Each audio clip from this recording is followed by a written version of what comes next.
There's a useless topic in the black community that I never discuss because I don't connect it to any serious problem in the black community or in society at large.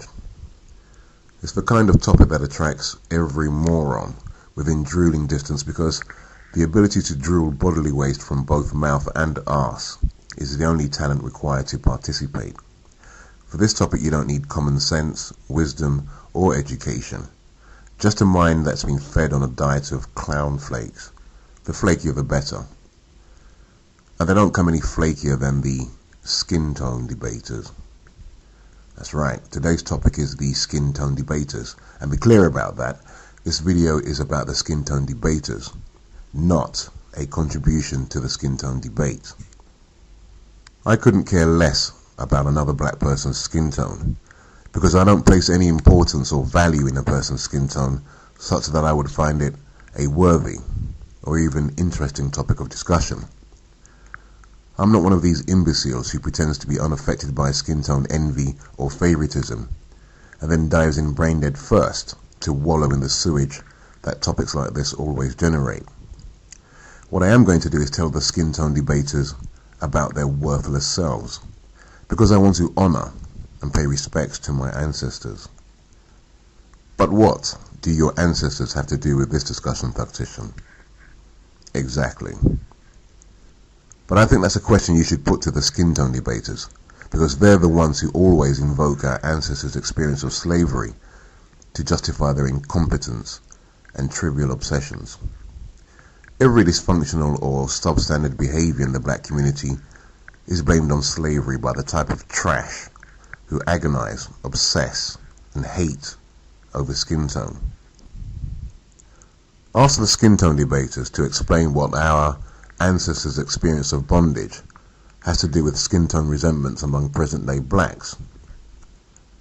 First of all, I don't accept that any of my ancestors were skin tone obsessed, just as many blacks today are not skin tone obsessed, unless we can find someone intelligent or well-read enough to prove me wrong.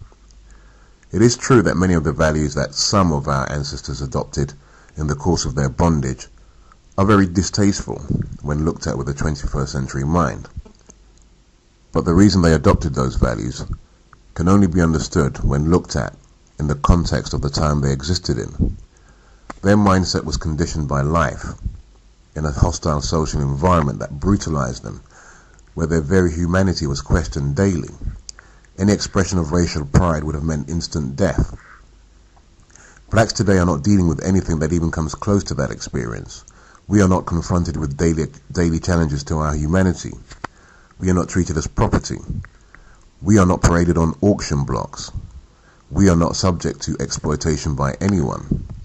Today, nobody but us can define who we are, and neither can anyone but us define the best of who we are.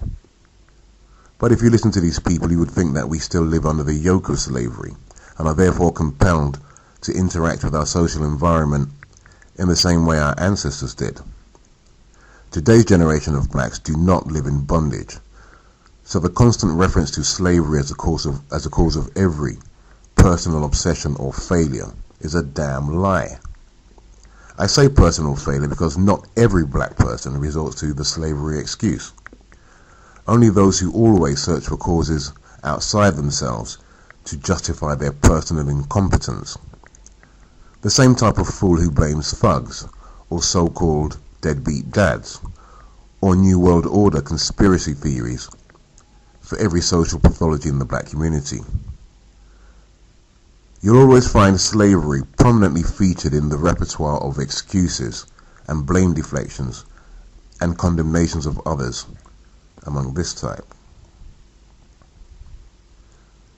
Now, me personally, I couldn't disagree more strongly with that kind of retardation. And I mean retardation in the true sense, not the cussing sense, because retarded is what they are. They're too dumb and ignorant to comprehend the simple lesson that all present-day blacks should take from slavery. The real lesson that slavery teaches us is the consequence of powerlessness. Our ancestors whisper to us, "Don't let this happen again." Isn't that what the Jewish people say? never again. But in the black community, we say it's still the same now as it was back then, when that is a complete falsehood. Our ancestors' job was to survive. With the limited life options they had, all they could do is survive, and that's what they did. They survived to get us here. They did everything we could have expected from them, and so much more.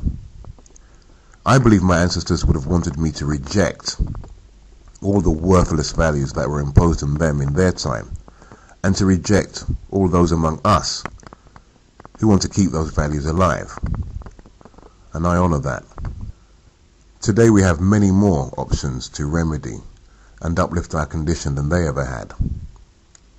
And that's the real gift they bestowed on us. Choices.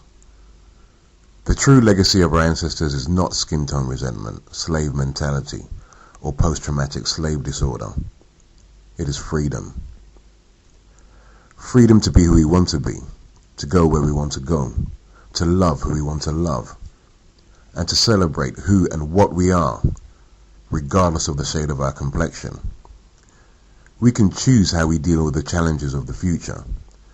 We can choose to obsess about skin tone, and we can choose not to.